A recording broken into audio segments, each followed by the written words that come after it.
नमस्कार दोस्तों, कैसे हो आप सब। मैं आप सभी का अपने YouTube चैनल पर स्वागत करता हूं। आज दोस्तों मैं लेकर आया हूं आपके लिए साइंस में भौतिक विज्ञान अग्निवीर में जो क्या है दोस्तों, द्रव्यमान, भार और पलायन वेग के टॉपिक से जो भी प्रश्न पूछे गए हैं वो आपके लेकर आया हूं। ये वीडियो आपके लिए रेलवे के लिए, रेलवे ग्रुप डी और एनटीपीसी के लिए और अग्निवीर के लिए वेरी वेरी इंपॉर्टेंट वीडियो है दोस्तों। आओ चलो देखते हैं इसका प्रसार और पलायन वेग। पहला प्रश्न है, पृथ्वी से चंद्रमा पर जाने पर द्रव्यमान में क्या परिवर्तन होगा। पृथ्वी से जाने पर द्रव्यमान में कोई परिवर्तन नहीं होगा, अपरिवर्तित रहेगा। ऑप्शन बी इसका राइट आंसर हो जाएगा। अब चलते हैं प्रश्न नंबर 2 की ओर। पृथ्वी के केंद्र पर वस्तु का भार कितना होता है। पृथ्वी पूछा है प्रश्न, पृथ्वी केंद्र पर वस्तु का भार कितना होता है।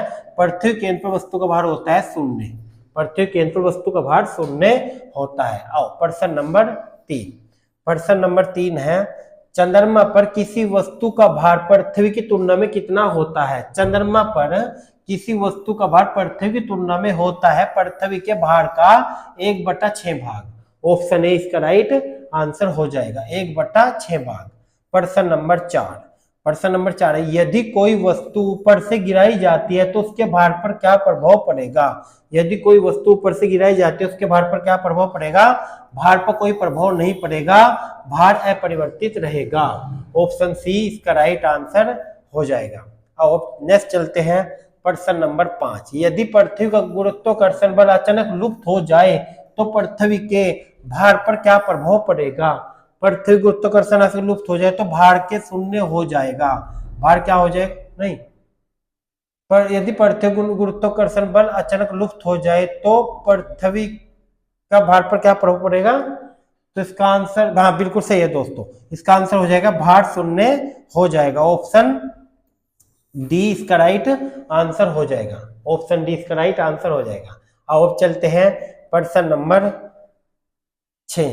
किसी लिफ्ट में बैठे व्यक्ति को अपना भार कब अधिक प्रतीक ज्ञात होता है। जब लिफ्ट नीचे की ओर आती है। इसका आंसर बिल्कुल सही हो जाएगा, ऑप्शन बी। जब लिफ्ट ऊपर की ओर जा रही हो तो अपना अधिक भार प्रतीक होता है।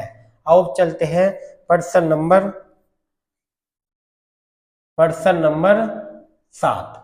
जब लिफ्ट की डोरी टूट जाए तो आभासी भार पर क्या परिवर्तन होगा। क्या प्रश्न है, जब लिफ्ट की डोरी टूट जाए तो आभासी भार पर क्या होगा।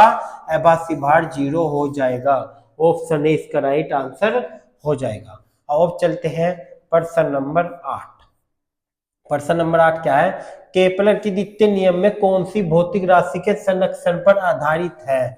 कौन से आधारित है, इसका आंसर हो जाएगा ऑप्शन ए, कोणीय संवेग पर आधारित है। ऑप्शन ए इसका राइट आंसर हो जाएगा। आओ अब चलते हैं प्रश्न नंबर 9।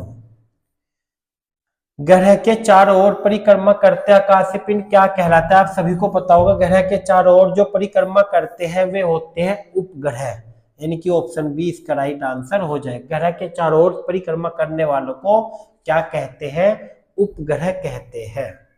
नेक्स्ट प्रश्न है प्रश्न नंबर 10। भूतोल्यकालिक उपग्रह की परिक्रमण की अवधि कितनी होती है। इसकी होती है ऑप्शन ए 24 घंटे। परिक्रमण की अवधि कितनी होती है दोस्तों, 24 घंटे इसका राइट आंसर हो जाएगा।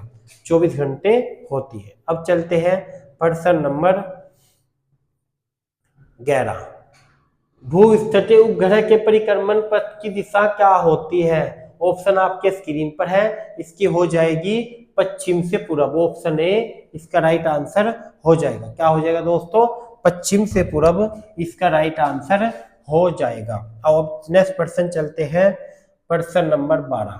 भूतोल्यकालिक उपग्रह की पृथ्वी तल से की ऊंचाई कितनी होती है। इसकी ऊंचाई होती है, भूकालीन उपग्रह के पृथ्वी तल से ऊंचाई होती है 35,830 किलोमीटर ऊंचाई होती है। Option A. अब चलते हैं प्रश्न नंबर 13। भारहीनता की स्थिति में किस कारण उत्पन्न होती है। भारहीनता किस स्थिति के कारण उत्पन्न होती है। इसका आंसर हो जाएगा दोस्तों, भारहीनता भारहीनता की स्थिति किस कारण उत्पन्न होती है? गुरुत्वाकर्षण की शून्य स्थिति के कारण, गुरुत्वाकर्षण दोगुना होने के कारण, आधा होने के कारण, गुरुत्वाकर्षण की शून्य स्थिति के होने के कारण। ऑप्शन ए इसका राइट आंसर हो जाएगा, गुरुत्वाकर्षण की शून्य स्थिति होने के कारण। नेक्स्ट प्रश्न है प्रश्न नंबर 14। यदि चक्कर लगाते हुए अंतरिक्ष यान से एक सेब छोड़ा जाए तो उसकी गति क्या होगी? तो दोस्तों इसका आंसर हो जाएगा उसकी गति ऑप्शन ए, अंतरिक्ष यान के साथ साथ उसकी गति गतिमान हो जाएगी। इसका ऑप्शन ए हो जाएगा राइट आंसर। क्या है?